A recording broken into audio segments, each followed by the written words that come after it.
Tu as sans doute déjà collé un piège d'ouverture aux échecs, mais est-ce que tu as déjà collé un double piège d'ouverture? C'est ce que je vais te montrer aujourd'hui. Donc sur E4, tu vas jouer E5, cavalier F3, tu vas défendre le pion, cavalier C6, fou C4, l'italienne, cavalier F6, et la plupart des joueurs font déjà une grosse erreur. En général, ils font cavalier C3, développant une troisième pièce.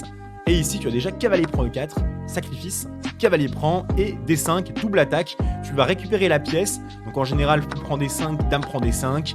Très bonne nouvelle, tu as le centre, la paire de fous, les noirs ont déjà un bel avantage ici, mais ce n'est pas fini, tu peux encore continuer. Par exemple sur cavalier C3 attaquant la dame, dame D6, petit roc, ici tu peux développer le fou en G4 pour exercer un clouage sur le cavalier.